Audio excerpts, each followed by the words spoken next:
Récemment, mon âme m'a poussé avec une intensité extrême et j'ai donc dû l'écouter. J'ai fait face à ma plus grande peur. J'ai quitté ma famille et le monde de l'illusion. Après cette décision difficile, j'ai compris que le but de mon âme était de communiquer au public anglophone, français et espagnol, en éveil, que l'humanité se dirige vers une impasse monumentale. Mais qu'arrivera-t-il après cette impasse? Sri Aurobindo et la mère ont découvert et ancré la conscience de vérité, la conscience supramentale dans l'atmosphère terrestre. Ensuite, Guy a simplifié cette information très exigeante, fournie par Sri Aurobindo et la mère, avec les livrets Personocratia. Je me laisse désormais guider par mon âme pour réaliser des vidéos avec les informations fournies dans les 10 livrets Personocratia. Afin de commencer à comprendre ce qui se passe actuellement dans le monde, vous devez être ouvert à l'idée de désapprendre presque tout ce qu'on vous a enseigné. La seule façon d'avancer est de sortir de l'illusion, du triangle de l'enfer. J'ai consciemment choisi la spirale de vie de cristal, laissant derrière moi la spirale de mort de Fibonacci. Il n'existe aucune solution gouvernementale. Le cheminement de chaque individu est unique. Je dois me souvenir de qui je suis et ensuite comprendre que diable suis-je venu faire sur cette terre. J'inclus les liens vers ma vidéo « Je suis hors de la matrice ». Livre 4 de Personocratia. La politique vers la souveraineté individuelle. Page 79 à 81. Mouton noir, dépêche-toi de muter. Oui, mais... Page 79. Mouton noir, dépêche-toi de muter. La crise évolutive actuelle est inévitable et elle fait mal. Tous les systèmes s'effondrent, les uns après les autres. C'est la fin de l'humanité, qui n'est que la rapide transition entre l'animalité et la diacité. Inutile d'essayer de la ralentir ou de l'arrêter. Le mouton humain est une espèce en voie de disparition. Tu l'abandonnes ou tu meurs avec. Décide ou décède. Le mouton blanc, attaché au système, va s'effondrer avec lui. Il préférera de mourir de peur plutôt que de voir ses rêves partir en fumée. Le mouton noir a déjà perdu quelques illusions, mais il va devoir changer son comportement de façon radicale s'il veut passer à travers la crise. Depuis toujours, il a réagi au système et lui a tenu tête, pour finir par mourir de peur et d'épuisement. Cette fois-ci encore, les autorités attendent de pied ferme, avec le coup de bâton plus gros que jamais. Population pucée, loi martiale, arrestation arbitraire sans procès, les mégaprisons industrielles, camps de concentration, rétablissement de la peine de mort, fours crématoires, guillotine, etc. C'est sérieux, on ne rigole plus. L'individu conscient des abus de pouvoir perpétrés des autorités ne peut plus réagir comme il le faisait auparavant. Il lui faut rapidement laisser aller toute action de dissidence politique.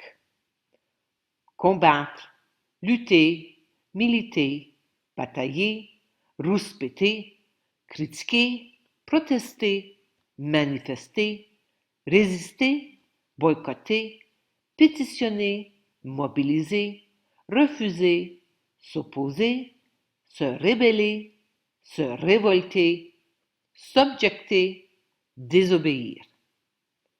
Même les formes les plus évoluées sont à abandonner.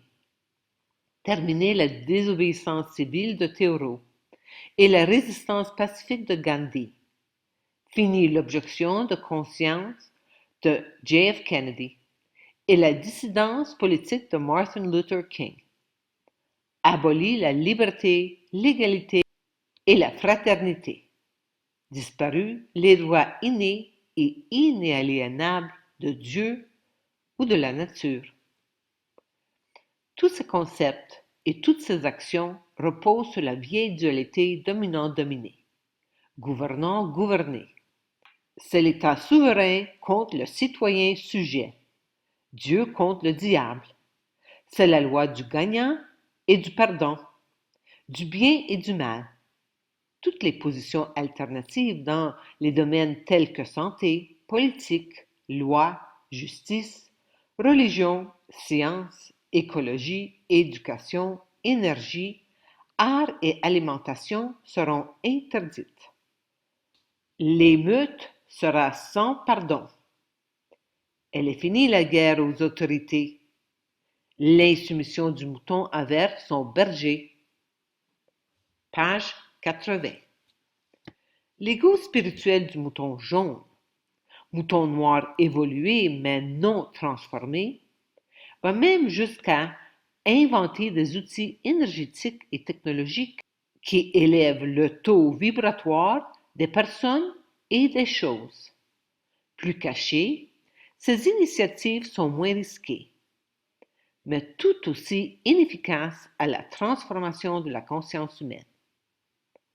Leur plus grand mérite est de donner bonne conscience. Mentionnons. Méditer pour la paix en l'imposant mentalement. Combattre le système spirituel grâce à l'énergie puissante des archanges et aux enseignements avancés des maîtres ascensionnés. Planifier le retour du Christ Maitreya ou la venue des sauveurs extraterrestres ou intraterrestres aussi intelligents que sages. Faire la guérilla de la pensée en se concentrant à plusieurs sur l'amour, la vie, la liberté et l'abondance pour changer la fréquence planétaire. Mousser la candidature de politiciens spirituellement évolués.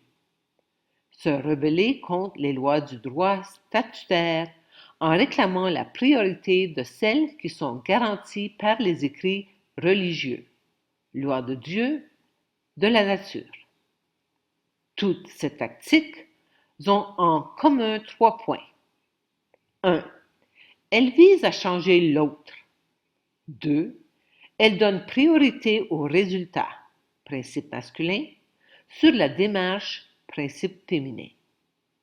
Voilà la recette parfaite du désordre. 3. Elles cherchent à améliorer l'humanité, à climatiser l'enfer sur Terre. Or, l'humanité est en décomposition. On ne peut améliorer la pourriture. La mort s'en est déjà emparée. Le mouton noir, même jaune, est assez conscient pour percevoir que le berger le trompe et le désert, mais pas assez conscient pour voir que mouton et berger sont ses propres créations illusoires et mensongères. Mouton, sors de ta pièce de théâtre et retrouve ton identité véritable. Je propose ma vidéo. Je suis hors de la matrice. Le comportement mouton noir a eu son utilité pendant l'évolution de l'humanité et a servi de catalyseur de conscience collective. Ce temps est révolu. Les moutons noirs doivent faire face à une transformation radicale. La dissidence s'adresse au fou pouvoir du monde d'illusion. C'est le mouton qui veut améliorer le berger. Toutes ces ruses de mouton noir sont sous le gouvernement de l'ego et continuent tantôt une attaque, tantôt une défense. Elles conduisent toujours à la guerre. Le conflit prend fin avec la victoire du gagnant. Elle est remportée par celui qui a le plus gros fusil, c'est-à-dire le plus riche. Si ce n'est pas ton cas, abstiens-toi. Page 81. Oui, mais... Cela veut-il dire qu'il faut redevenir un mouton blanc silencieux et obéissant? Pas du tout. Mouton blanc ou mouton noir, c'est du mouton, c'est-à-dire une créature qui croit que le Créateur est extérieur à elle, d'où sa peur et son besoin de sécurité et de protection. La transformation consiste à prendre conscience que l'autorité créatrice est à l'intérieur de la créature. Quand créatrice et créature, autorité et obéissance ne font plus qu'un, la peur disparaît, et avec elle, la guerre intérieure. Cette personne unifiée s'appelle Personocratia. Elle se souvient qu'elle est déesse et se comporte comme telle au quotidien. Parles-tu d'acceptation? Non plus. L'acceptation d'une situation sans conscience d'en être la créatrice, c'est la résignation, la mort vivante. Acceptation sans création égale résignation. Cette personocratia, que fait-elle de différent? Tout. Elle fait le contraire de ce qu'elle faisait en tant que mouton. Elle n'est plus dans la réaction peureuse, mais dans l'action courageuse. Elle regarde ses peurs et les transcende une par une. Livret 1. Elle abandonne ses habitudes d'antan et fait ce que lui dicte son âme souveraine. Elle s'abandonne totalement à ce que cette dernière crée. Elle lui donne carte blanche sur sa vie. Par conséquent, elle ne se révolte pas contre ce qui arrive, puisque c'est son âme qui le lui amène pour grandir en conscience.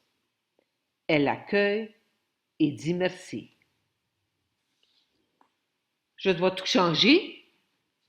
Mais qu'adviendra-t-il de mon conjoint, de mes enfants, de mon boulot, de mes bénévolats? Je dois continuer. Je n'ai pas le choix. Rien n'est plus faux. En tant qu'être humain, tu possèdes une âme individuelle et un mental intelligent.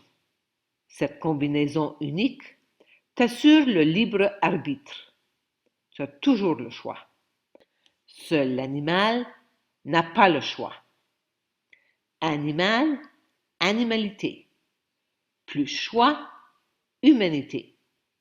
Plus conscience, diacité. L'humanité est à une époque cruciale de son évolution. Elle s'apprête à faire le passage de l'inconscience animale à la conscience diésique, sa vraie identité. Elle est en train de vivre une formidable transformation de conscience. Il s'agit d'une véritable mutation, tout comme la chenille qui se transforme en papillon. Mais cette fois-ci, c'est la conscience individuelle de chacune de nous qui initie le processus. En tant qu'être humain, je peux choisir d'obéir au vieux programme animal ou de prendre une voie nouvelle et inédite. Je mens quand je dis que je n'ai pas le choix. Je me ramène au niveau de l'animal qui, lui, n'a pas le choix. Quand je choisis d'utiliser mon libre arbitre, je mets fin au compromis. Je cesse d'accepter l'inacceptable. De l'esclavage du millénaire à la souveraineté individuelle. En Orient, au XXe siècle, Sri Aurobindo et la mère ont découvert et ancré dans l'atmosphère terrestre la conscience de vérité, la conscience supramentale. Une fois bien ancrée, la nouvelle conscience était prête à passer à l'étape suivante, sa vulgarisation et sa propagation. Alors, émergea en Occident au XXIe siècle, Personocratia, le pouvoir de se gouverner de la personne souveraine. Le yoga intégral de Sri Aurobindo va au-delà de la libération individuelle et entreprend une transformation collective sur Terre. Après le décès de Sri Aurobindo, la mère poursuivit leur travail et le 29 février 1956, la conscience supramentale s'ancrait définitivement sur Terre. Un seul regard sincère sur la situation mondiale actuelle suffit à nous convaincre qu'elle a atteint un point de non-retour. L'humanité se dirige vers une impasse monumentale. Cessons de répéter de vieux modes de fonctionnement inefficaces et souffrants. Le moment est venu de rêver très fort à la prochaine étape. Personocratia poursuit la diffusion de la conscience de vérité en Occident. L'unité substantielle remplace la séparation gourou-disciple. À nous toutes de propager la contagion de l'amour. Je suis hors du jeu. Comme Truman dans le film de Truman Show, je tire ma révérence et je laisse le monde de l'illusion. Cette simulation informatique à laquelle j'ai donné l'autorité de gérer ma vie. Je sors du théâtre, où j'ai joué maintes et maintes fois les rôles de disciple, fille, parent, dentiste, entrepreneur, citoyen. Aujourd'hui, je me consacre pleinement et sans limite à diffuser la souveraineté individuelle, la conscience de vérité que j'éprouve depuis 22 ans. Amour infini.